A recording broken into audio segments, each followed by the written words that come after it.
মানে নো ও ওই প্রবলেম। যে কবুলের সময় বউকে যে কবুল বলছে রাইট, সে ওই ৩ বার এরপর থেকে আর কবুলের সে ওই না বলতে তসবিহটাই পারতেছে না। এখন পড়া শুরু করছিল এই ওই তসবিহ টাইমটাতে। চলতেছিল। হ্যাঁ। এরপর আল্লাহর রহমতে সফলতা। না ভাই, আহ। ব্যর্থতা ছিল। এই ব্যর্থতাও শুনবো এক্সপেক্ট আজকে আমরা। এবং প্রিন্স ভাইয়ের একবার কানাডা রিফিউজ ছিল অ্যান্ড দেন দ্বিতীয়বার ওনার কানাডার ভিসাটি অ্যাপ্রুভ হয়ে আসে এবং সেটাও কিন্তু মাত্র 11 দিনের মধ্যে এবং সেটা কিন্তু not working days, that's mean 11 calendar ডেজের মধ্যে ওনার কানাডার ভিসাটা অ্যাপ্রুভ হয়ে আসে। তো এই বিষয়টা আমার খুব ভালো লাগছে যে একটা ক্লায়েন্টকে সে ১ বছর আগে দেখছে, দেখার পরও তাকে মনে রাখছে, রেখে সে কোন ফাইলে রিফিউজ হয়েছে সেই ফাইলটা নিয়ে তাকে নক দিছে। সো এই জিনিসটা আমার কাছে আমি খুবই আমার আনবিলিভেবল লাগছে প্রত্যেকটা ভাই। ক্লায়েন্টকে নিয়ে রিসার্চ করি। আপনার মেমোরি অনেক শার্প ভাই। আলহামদুলিল্লাহ। র্যান্ডমলি কখনো আসলে কোনো এম্বাসি ভিসা দেয় না। আপনার সাথে ডিসকাস করে একটা টেকনিক্যাল ওয়ে হ্যাঁ। অ্যাপ্লাই করে সেই ফাইলটা রেডি করি। দেন আমি অ্যাপ্লাই করি এবং ১১ দিনের মাথায় আমি তখন চায়নাতে ছিলাম। তো হঠাৎ দেখলাম আমার মেইল আসছে। তখন বাজে সকাল ৬টা। আমি সাবিয়া আপুকে ফোন করছি। সাবিয়া আপু ফোন ধরছে, ধরার পর বলছে, "ভাই এত সকালে?" তো বললাম, "আপু আমি তো বাইরে, তো আমার কাছে একটা মেইল আসছে। আমি তো পাসওয়ার্ড তো আমার কাছে নাই, মনে নাই এই মুহূর্তে। আপনি একটু যদি চেক করে দেখতেন।" বলতেছে, "ভাই দই খাওয়ান।" বগুড়া বাড়ি হলে ভাই একটা প্রবলেম। বগুড়া হ্যাঁ, বাড়ি। কথায় তা সে ভাই কথা হলেই দই খাওয়ান। দই খাওয়ান। মার্কেটে অনেকেই এক্সপার্ট আছে, বাট এক্সপার্টের বাইরে যে জিনিসটা আমার কাছে বেশি মনে হয়, আপনাদের যে এত বড় একটা টিম মেম্বার কাজ করে, প্রায় মেবি 70 প্লাস। 75 প্লাস একটা টিম কাজ করে। তো অলমোস্ট সবাইকেই আমার টেকনিক্যাল মনে হয়েছে। এক্সপার্টের পাশাপাশি প্রত্যেকেই টেকনিক্যাল। হ্যাঁ, যার জন্য হয়তো আল্লাহর রহমতে আপনাদের ভিসার রেশিও ভালো, সাকসেসও ভালো।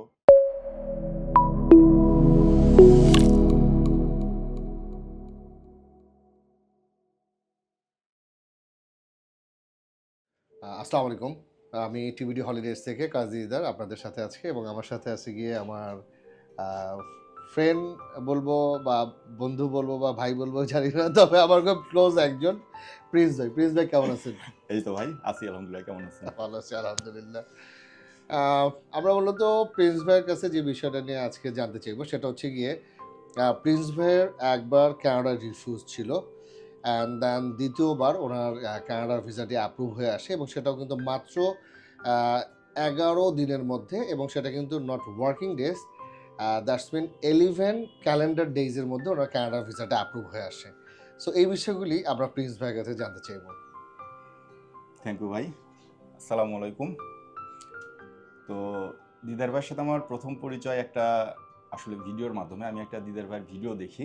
ওটা একটা রিল ছিল। হ্যাঁ, একটা রিল ছিল। তো রিলটাতে দিদার ভাই যে মেসেজটা থ্রো করছিল ওটা ছিল ইউএস এর ভিসা নিয়ে বেসিক্যালি।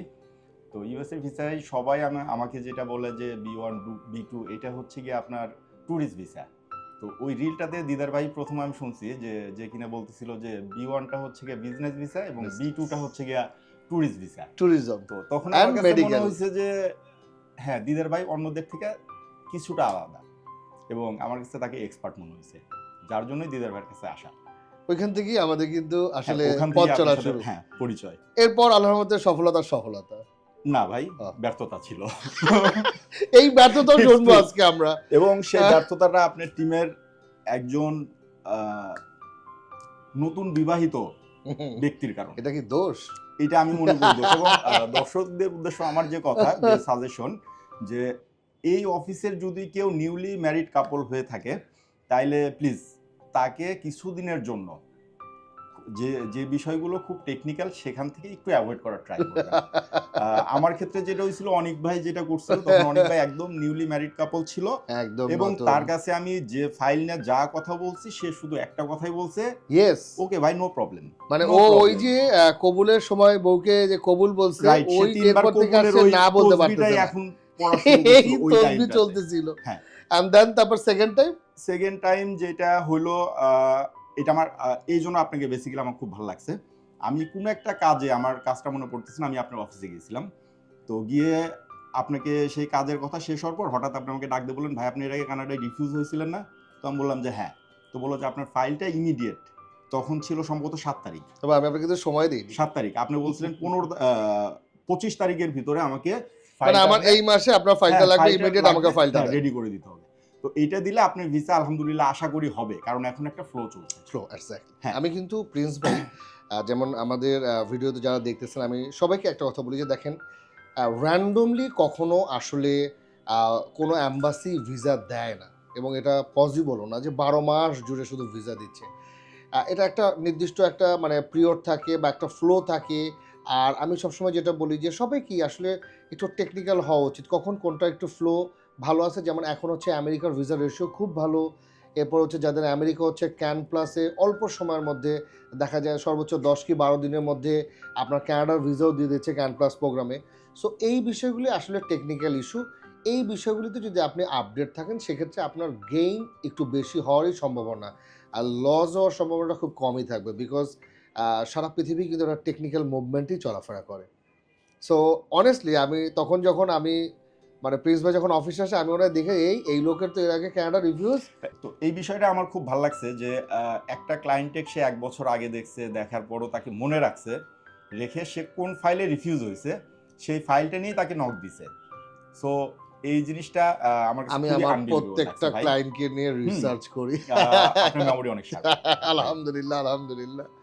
আমি জান তখন আমি দেখে আমার ফার্স্ট ইয়ে হচ্ছে কি যে প্রিন্স ভাই দার্সিন এই প্রিন্স ভাই এর আগে কানাডা রিফিউজ হয়েছে। সো দার্সিন এখন ফ্লো ভালো আছে। আমি জাস্ট আমার যতটুকু মনে পড়ে আমি মনে হয় প্রিন্স ভাইকে 10 to 15 ডেজে একটা টাইম পিরিয়ড দিই যে ভাই ইমিডিয়েট আপনি আমাকে আপনার ডকুমেন্টগুলো দেন। অ্যান্ড দেন তখন প্রিন্স ভাই আমাকে যেটা বলে আমার যতটুকু মনে পড়ে যে ভাই এখন একটু ব্যাংক ওইভাবে রেডি করা নাই বা এই অবস্থা। হ্যাঁ, ব্যাংক তো আসলে ধরেন যে আমরা জব হোল্ডার হ্যাঁ, রেডি কারণ করা থাকে বিভিন্ন না। সময় বিভিন্ন হুম। অবস্থা থাকে। সো তখন কিন্তু আমি জাস্ট কি বলছিলাম প্রিন্স ভাই? আপনি বলছেন যে 25 তারিখের ভিতরে আপনি ফাইলটা দেন, বাকি এই মাস লাস্ট টাইম। হ্যাঁ, রেশিও কারেন্ট ফ্লোটা মান্থের এই মধ্যে মাসটা, দিতে হবে। হ্যাঁ এই মাসের ভিতরেই দিতে হবে। তো আপনার সাথে ডিসকাস করে একটা টেকনিক্যাল ওয়ে হ্যাঁ। অ্যাপ্লাই করে সেই ফাইলটা রেডি করি। দেন আমি অ্যাপ্লাই করি এবং 11 দিনের মাথায় আমি তখন চায়নাতে ছিলাম। তো হঠাৎ দেখলাম আমার মেইল আসছে। তখন বাজে সকাল 6টা। আমি সাবিয়া আপুকে ফোন করছি। সাবিয়া আপু ফোন ধরছে, ধরার পর বলছে, "ভাই এত সকালে?" তো বললাম, "আপু আমি তো বাইরে, তো আমার কাছে একটা মেইল আসছে। আমি তো পাসওয়ার্ডটা আমার কাছে নাই, মনে নাই এই মুহূর্তে। আপনি একটু যদি চেক করে দেখতেন।" আইডিতে ঢুকে এটা হ্যাঁ। চেক করাটা। তো সাবিয়া আপু একটু পরে ফোন দেয় না। তো আমি আবার ফোন দিলাম। দেওয়ার পর বলতেছে, "ভাই দই খাওয়ান।" বগুড়া বাড়ি হলে ভাই একটা প্রবলেম। বগুড়া হ্যাঁ, বাড়ি। কথায়। তা সে তাকে ভাই বললাম, কথা হলেই দই খাওয়ান। দই খাওয়ান। তা আমি বললাম, "আপু আসলে মেইলটা কি আসছে?" কয়, "না দই খাওয়ান। এতবার দই খাওয়াইতে বলতেছি আপনি বুঝেন না?" হ্যাঁ। তো বললাম, "আচ্ছা আপনি মেইলটা আমাকে ফরওয়ার্ড করেন। আমি চায়না থেকে ব্যাক করে আপনাকে ইনশাআল্লাহ দই খাওয়াবো।" তারপর তো সাবিয়া আপুকে দই খাওয়াইলাম।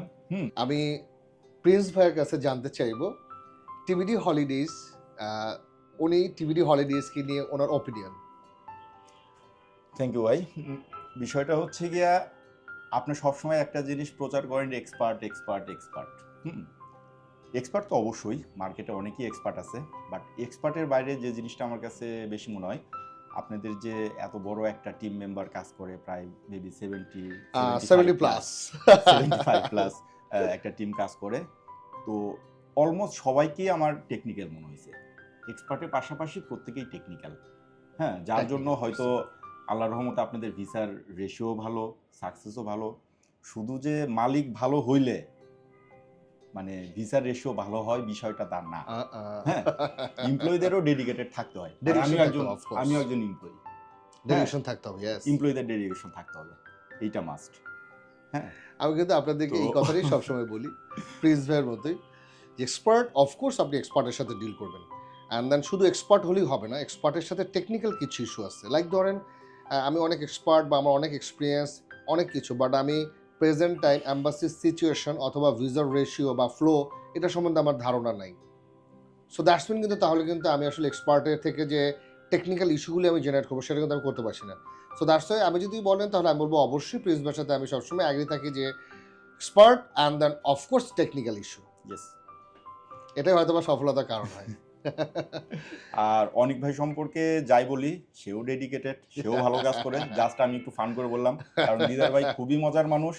তার সাথে আমার মানে সিরিয়াসলি খুবই কম কাজ হয়েছে, বাট তার সাথে যে রিলেশনশিপটা এইটা মনে হয় যে অনেকদিন আগে। আমি আরও একটা কথা আপনাদেরকে আজকে বলবো, সেটা হচ্ছে গিয়ে আপনারা যখনই আপনাদের রিফিউজ ফাইলগুলি, অর্থাৎ আপনাদের যাদের কানাডা অলরেডি রিফিউজ হয়েছে, এরকম আনফর্চুনেটলি অনেকেই রিফিউজ হয়েছে, আমি অনেকেরই দেখতে পেয়েছি যে অনেক দুইবারও রিফিউজ হয়েছে, জাস্ট ফার্স্ট টাইম রিফিউজ হওয়ার পর যখন সেকেন্ড টাইম অ্যাপ্লাই করে, সেকেন্ড টাইম যখন থার্ড টাইম অ্যাপ্লাই করে, 3বার পর্যন্ত রিফিউজ হয়েছে। আমি এক্ষেত্রে আপনাদেরকে যে বিষয়টা বলবো সেটা হচ্ছে আপনারা অবশ্যই যে কাজটা করবেন সেটা হচ্ছে গিয়ে আপনার জিসিএমএসটা আপনি অবশ্যই ওঠানোর চেষ্টা করবেন, কারণ জিসিএমএসে আপনি আপনার প্রপার একটা ডেসক্রিপশন পাবেন রিফিউজালের, আপনি দেন তারপর হচ্ছে গিয়ে আপনি আবার নতুন করে অ্যাপ্লাই করবেন কিনা সেটা প্ল্যান করবেন। সো এই ক্ষেত্রে আমার অবশ্যই বলা যেটা বিষয় সেটা হচ্ছে গিয়ে জিসিএমএসটা কেন ইম্পর্টেন্ট, কারণ সেখানে ডেসক্রাইব করা থাকে। আপনি প্রিন্স ভাই খেয়াল করছেন কিনা, কানাডার রিফিউজালগুলি সবারটাই এক, সবাই এক, সবাই এক, সবই একদম এক কমন ধরনের। ইস্যুগুলো, হ্যাঁ। কমন ইস্যুগুলো দিয়ে রিফিউজ আপনারা আসবেন না ইনসাফিসিয়েন্ট ব্যালেন্স এই সেই হাবিজাবি। সো তাহলে আপনি কিভাবে শর্ট আউট করবেন যে আসলে আমার স্পেসিফিক প্রবলেমটা কি? প্রবলেমটা কি, right. So that's why here is no alternative against GCMS. আপনারা চাইলে জিসিএমএস আমাদের মাধ্যমে উঠাতে পারেন। বাহ, এটা তো খুব ভালো হয়। যে কোনো বিষয়ে যে কোনো সাপোর্ট। আমি মূলত প্রিন্স ভাইয়ের কাছে জানতে চাইবো ওনাদের কতগুলো দেশ ট্রাভেল করা ছিল এবং ব্যাংকের ব্যালেন্স, আসলে এটা খুব একটা প্রাইভেট একটা প্রপার্টি, বাট হোয়াট এভার, আমরা একটা রেঞ্জ ওনাদের কাছ থেকে জানতে চাইবো যে ওনাদের কতগুলো দেশ ট্রাভেল ছিল এবং ব্যাংকে কীরকম একটা অ্যামাউন্ট ছিল। প্রিন্স ভাই একটু কি তার শেয়ার করবেন? আমার মূলত ছিল হচ্ছে গিয়ে 13টা দেশ। 13টা দেশ ছিল। আর আমার ওয়াইফের সাথে ছিল 9টা। 9টা। তাহলে আমি যদি বলি তাহলে ওনাদের ওভারঅল 9টা কান্ট্রি ট্রাভেল করা ছিল, যেহেতু ফ্যামিলি অ্যাপ্লাই করা ছিল। হ্যাঁ। আর ব্যাংক ব্যালেন্সের ইস্যুটা হচ্ছে গিয়ে এটা আপনি একটা রেঞ্জ বলে দেন। 25 প্লাস। ওকে, সো আমার দ্যাটস খুব বেশি ভালো ছিল না। হ্যাঁ, দ্যাটস মানে কিন্তু হচ্ছে গিয়ে যে ওনাদের 9টার মতো জাস্ট ট্রাভেল করা ছিল এবং ব্যাংকের ব্যালেন্সটা 20 লাখের উপরে ছিল। আমরা যদি বলি তাহলে 20 লাখের উপরে ছিল। সো এই বিষয়গুলো আসলে খুবই ইম্পর্টেন্ট। আপনি ব্যাংকে কত টাকা ব্যালেন্স থাকতে হবে, কতগুলো দেশ ট্রাভেল থাকতে হবে। আমি সবসময় আপনাদেরকে যেটা বলি সেটা হচ্ছে কি, আপনি যখনই কোনো ফার্স্ট ওয়ার্ল্ড কান্ট্রিতে অ্যাপ্লাই করবেন আর আপনি যদি থিঙ্ক করেন আপনি 2-1টা দেশ বা একদম ফ্রেশ পাসপোর্টে আপনি অ্যাপ্লাই করবেন আর ভিসা হয়ে যাবে, এর চাইতে মজার বিষয় আর হতেই পারে না। সো আমি বলবো অফকোর্স আপনাকে 5 থেকে 7টা দেশ ট্রাভেল করে দেন ফার্স্ট ওয়ার্ল্ড কান্ট্রির জন্য অ্যাপ্লাই করা উচিত। সবাইকে অসংখ্য ধন্যবাদ। ইনশাল্লাহ এর পরবর্তীতে আমরা আরও আমাদের যারা প্রিন্স ভাইয়ের মতো সফলতা অর্জন করছে তাদেরকে নিয়ে আপনাদের সামনে আসবো। থ্যাংক ইউ দিদার ভাই। Thank you. দেখা হবে ইনশাল্লাহ। নতুন কোনো নেক্সট প্ল্যান। ওকে।